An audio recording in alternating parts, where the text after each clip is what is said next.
I'm Ann LeClaire. Welcome to As Fresh as It Gets. This show shows you behind the scenes, talking about the freshest local produce, fish, wine, and even beer. And today we're going to be talking about fishing and farming. It's my pleasure today to be joined by Pietro Parravano, who is a commissioner with the San Mateo County Harbor District, as well as a commercial fisherman. Welcome, Pietro. Thank you, Ann. Thank you very much for inviting me. Thank you. Now, we did make a visit to Pillar Point Harbor. I think you were out on your boat that day, and we had a great conversation with Jim Anderson, and I'd just like you to see that before we start talking today. For sure, we'd love to. I'm Ann LeClaire. Here we are with another segment of As Fresh as It Gets. I'm here at Pillar Point Harbor with fisherman Jim Anderson, who is on every commission known to man for seafood or fish for the state of California and an expert on local seafood, certainly. Jim, we're going to talk to you in a few minutes on your own boat over there about the crab season and your experience with that. But will you tell us a little bit about salmon season as we head into that, please? Salmon season opens May 1st and goes till September 30th. We usually get a couple weeks in October. It looks like there's some fish this year, so we're going to get started on time. It seems like we're going to get a fair price, and so hopefully everything will get rolling really well. The sporties are starting to find a few fish in the ocean, and it looks like there's some better conditions further offshore because we've had some real northwest winds, so as soon as that calms down, hopefully we'll get some more closer fish closer to home. So the supply is looking okay, but you had mentioned something earlier, I believe, about a program the harbor is working on to ensure that there will be more salmon? Sure, we have a couple programs. Coastside Fishing Club is releasing baby smolt salmon from this harbor. Last year they did 180,000. This year they did 420,000. Wow. And next year they're going to do 480,000, where they release them from this harbor. And hopefully in a couple of 2 years, they'll start to come back and we'll be able to catch some of those fish here.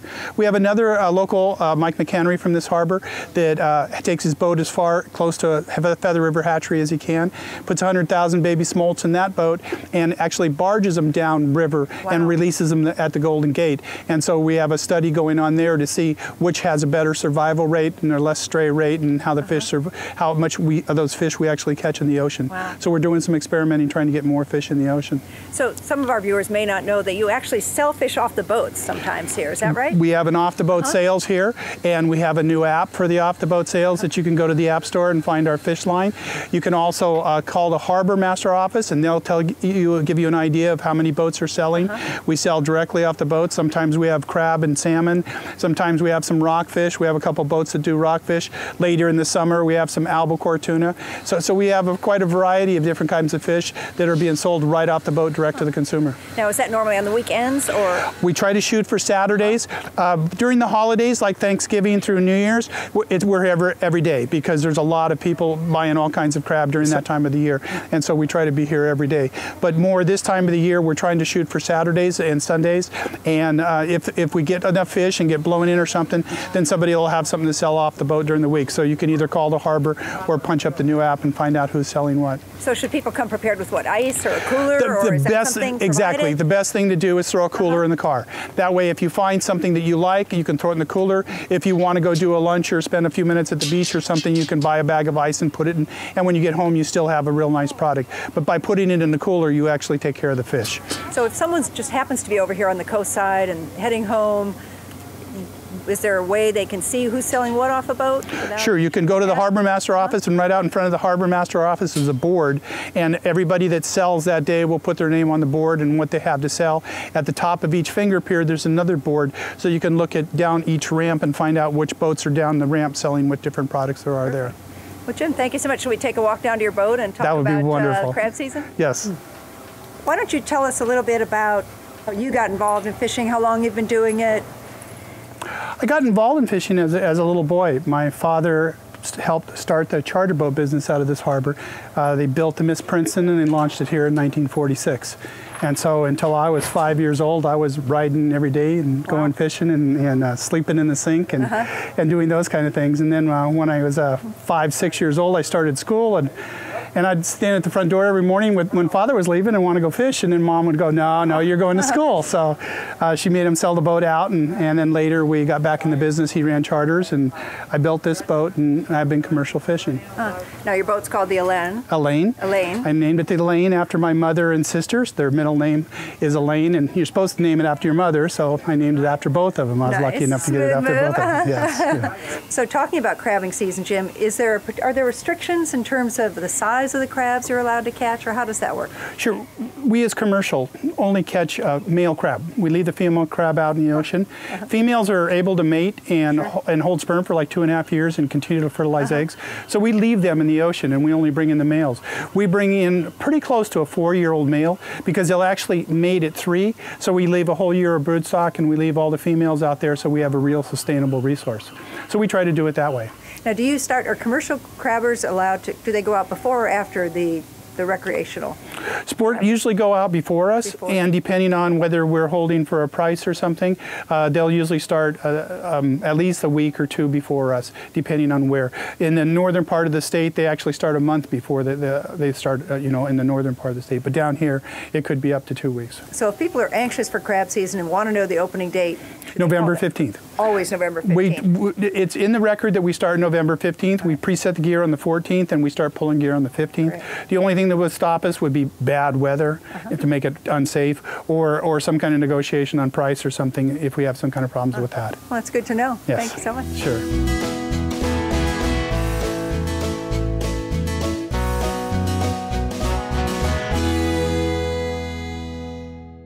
Pietro, we heard about Jim's background, his childhood. He even slept in the sink on his dad's boat growing up. You had a different background and made a transition into fishing, is that right? I did, and I went through one of those periods in my life where it was pretty early on in the mid-20s when I was teaching school at Woodside Priory, and I was very much enjoying it, and one of the fellow teachers took me out fishing one day. It was pea soup fog. We went out of Pillar Point Harbor, and very calm, and we caught the salmon, our limit of salmon, and from then on, it felt like this was an occupation that I wanted to pursue. So after a couple more years of teaching, I started learning a little more about fishing, about what's it like to become a fisherman, and really pursued kind of like a second calling that I had in my career. And now that I've been fishing since 1982, and I've evolved into someone that has advocated for sustainable fisheries and sustainable ocean resources, talking about local sourcing and developing ocean policy with the administration.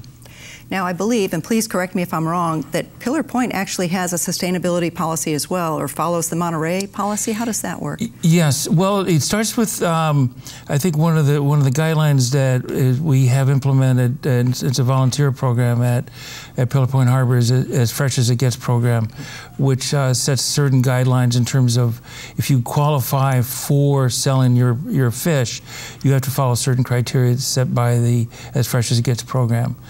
Now, the Monterey Bay Aquarium has a seafood guide watch brochure, and they're probably the best standards, the highest standards for selling and consuming sustainable seafood. And you can get it online. And to give you a little bit of background, when they first came out with this seafood watch program, in the late 80s, early 90s, we had actually worked with them on developing standards and guidelines for king salmon that we were catching in California. So we feel like they've been open to fishermen to a lot of other factors that other seafood watch programs have not. They've kept in-house some of their establishing guidelines, but the Monterey Bay Aquarium is very open and transparent in terms of what they are intending to educate people about their seafood purchases. You mentioned earlier the salmon this year are large, and it's early in the season. Is that right? I mean, what would a normal catch be like versus this year, or? And this is, I think, a convergence of factors. We're seeing a whole winter time of a lot of bait in the ocean. We're seeing a continuing population of whales in Monterey Bay, out by the Farallon Islands. There's just a lot of marine life activity going on.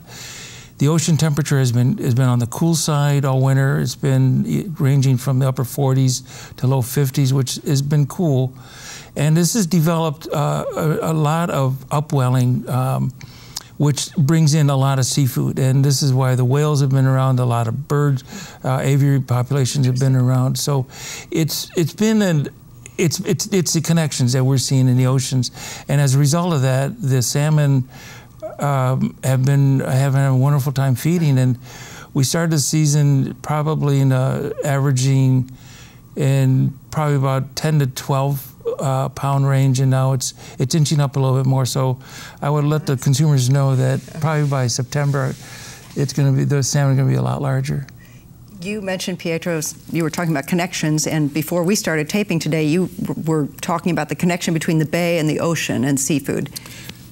That's one of the advantages that we have here in San Mateo County, and we live in between the largest estuary, San Francisco Bay, on the entire West Coast, and between that body of water, which is fresh, the water that comes down from the Sierra foothills and the watersheds, and also the Pacific Ocean.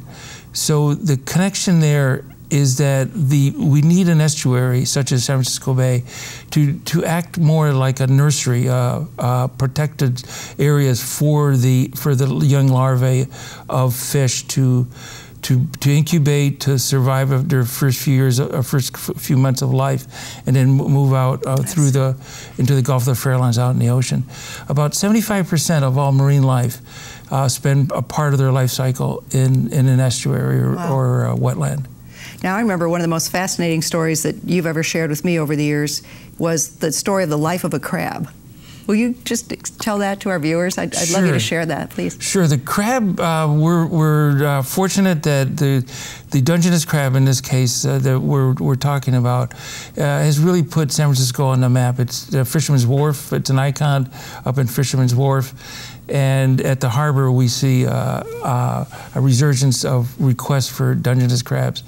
The life of the crab starts, as Jim was explaining in his video, that the female crab will carry this egg sac, which they're very vulnerable to predation, to disturbances, and these eggs she will lay these eggs in San Francisco Bay in very low shallow waters, and then they incubate, and then they slowly they're floating on top, and then after about 6 months they create a calcified body, and then that body goes down to the bottom of the ocean, and they start crawling out through under the Golden Gate Bridge out to the Gulf of the Farallones and out in the ocean.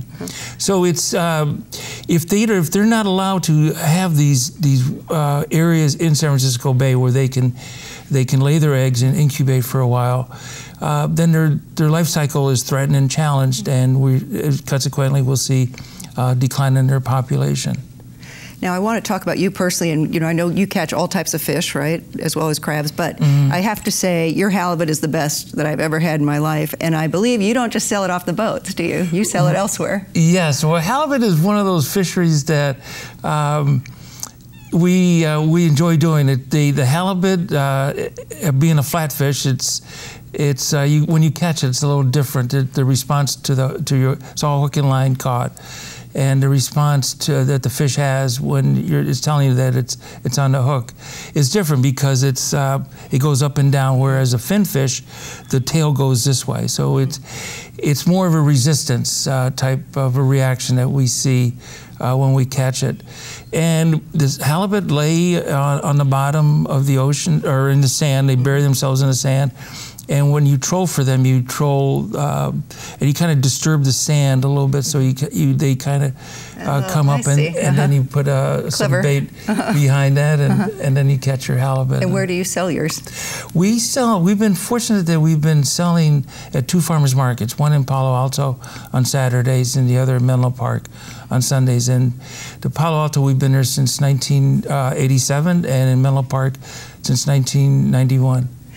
Pietro, we have a very short time left. Is there anything that you would want to share with our viewers about the harbor or just fishing in general before we sign off? Well, we're seeing at the harbor a tremendous increase in visitor frequency and visitor questions regarding sustainability, regarding seafood purchases. And what my hope is that we can develop educational facilities for the visitors to experience what a commercial fisherman goes through, what it's like to be able to cook seafood. And we are working with the Gulf of Farallon National Marine Sanctuary and hopefully having a visitor center of theirs place at Pillar Point Harbor. And is that information on your website for Pillar Point Harbor, or is that where people can find more information? Yes. Great. Yeah. Okay, one of the things that I would like to go back to is a video that we saw with Jim at the harbor. And I think that what really comes out in that video is the benefits that we have as residents of this county. He talks about the culinary aspects of the connection with the seafood, the cultural aspects as challenges of being a commercial fisherman, and also the economic factors that are involved with providing connections and awareness to our food systems here in this county. And we do a lot of work with the farmers and the ranchers in this county, and I think people in this, the residents of this county ought to be really proud of the resources they have. You're absolutely right. And just as a final note, you actually escort people from culinary institutes a couple of times every year at the harbor, do you not? We do. The Culinary Institute of America comes out a few times out of the year, and I give them tours of the harbor. And every once in a while, we have a barbecue that they have collected all their produce along the way, and we have fishermen bring their foods in. Last time we had a tour from students from Singapore. Right. Great. Well, Pietro, thank you so much for being here. We really appreciate your time today. My pleasure. Thank you.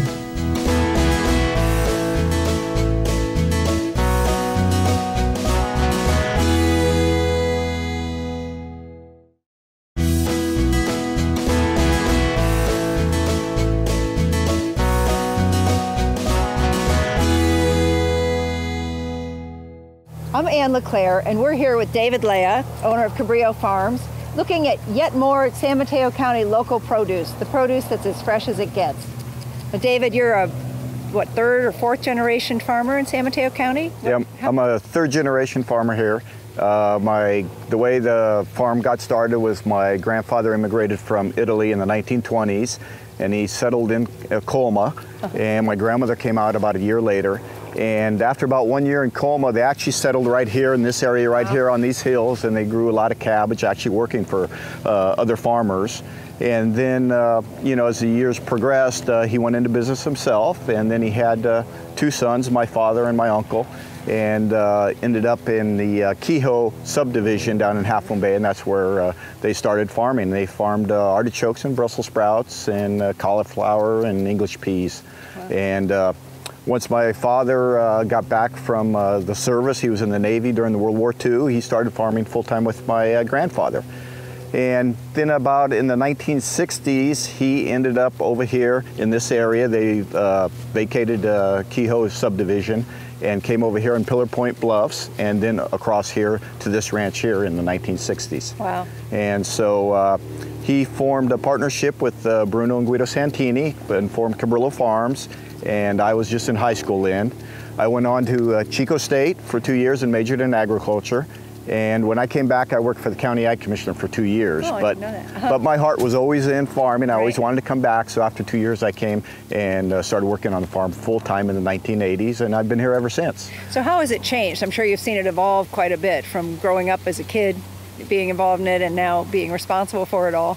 Yeah, it has changed quite a bit. I think dealing with the business end now has become more complicated, and we spend quite a bit more time in the office. A lot of rules and regulations to comply with, where years ago it was really the focus was out in the field and making sure we have a good crop. And certainly, you know, that has to be a big part of it now, but still the business end, you can't let that slack up. So. And what do you think that it's going to mean for future generations of farmers? You have to be well educated now and a well-rounded businessman to come into farming. You certainly need the ability to grow good crops, but you have to have the ability to run a successful business and also to deal with the public and the concerns that public has about agriculture.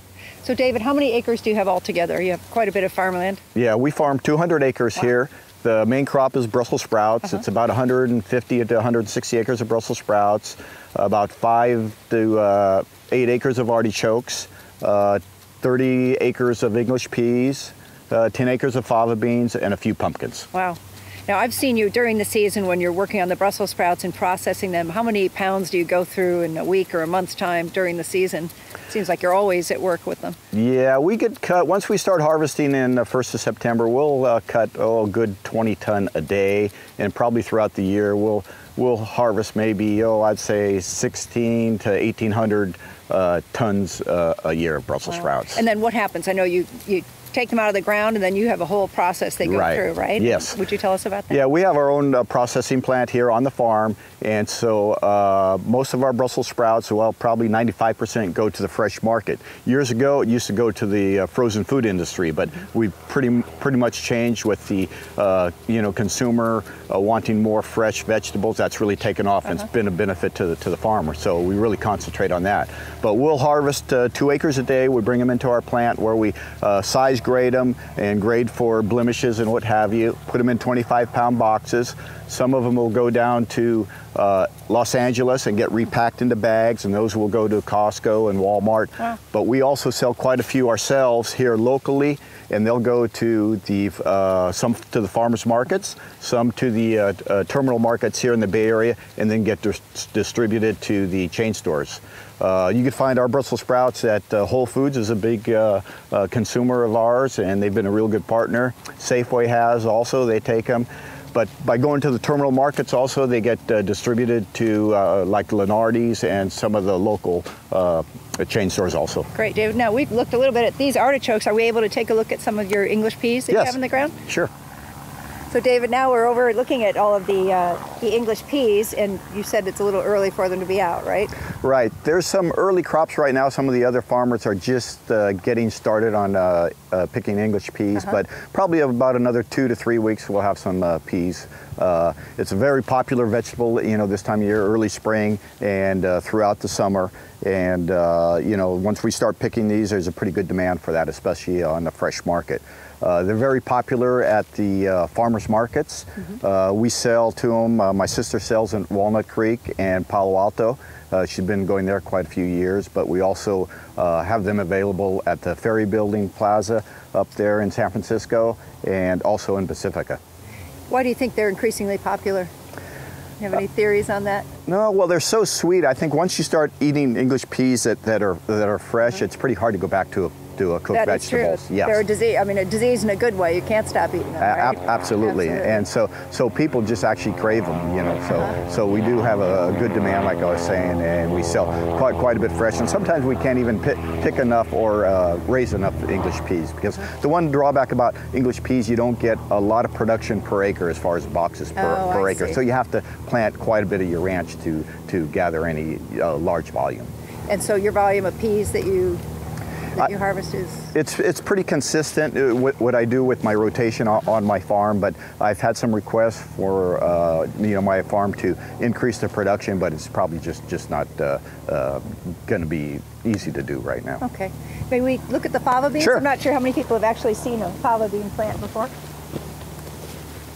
So David, now will you educate us about fava beans? I had never seen a fava bean plant before. I'm sure many viewers have not. Right. Yeah, this is a young fava bean plant, and it's just starting to flower right now, as you can see. It's got a little bit of ways to go yet, I don't know, maybe a month and a half or so. And it'll start putting out some small favas, and then we'll come through and pick it maybe two or three times. Fava beans are starting to become a little bit more popular in the Bay Area. And I've got to give compliments to, I think, the chefs in the Bay Area right now, because they've really developed some nice recipes for fava beans, for English peas, and for Brussels sprouts. And I think that's really helped the fresh market here in the Bay Area. So with a fava bean, for those who don't know, it's not a simple process to prepare them, but it's worth it, right? And so what do you have to do to them? Yeah, well, it does come in a shell, so you have to shell them, and then also there's an outer shell on the fava bean. Some people will eat them or cook them with that, but other people will take the outer husk off once they get into the fava bean, take the outer husk off, and then it's a little bit more tender. So do you think the cooking channel has affected a lot of what you produce, or?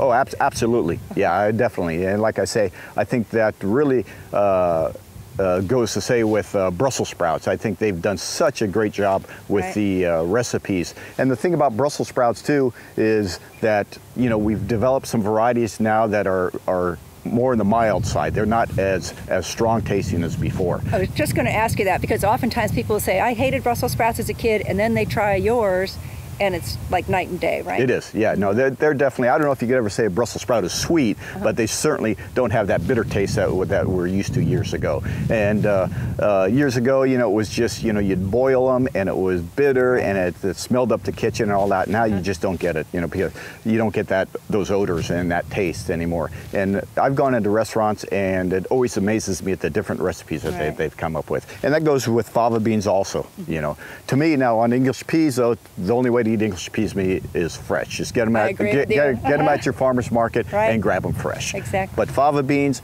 and Brussels sprouts, look for the different recipes, and you got to, you know, make sure the public goes out and tries these again. I think they'll be satisfied. Well, David, thank you so much for your time today. And I'm not sure, did we mention that you have a farm stand of your own out on Highway 1? Yes, it's run by the farmer's daughter. It was one of the original partners' daughters years ago, Linda Santini. She's actually in charge of that and runs that herself, but it is located here. She's open through so it is seasonal. Through pumpkin season and just on the weekends, Saturdays and Sundays. Great. Well, thank you so much. Your setting is spectacular, and so is your produce. Thank you, David.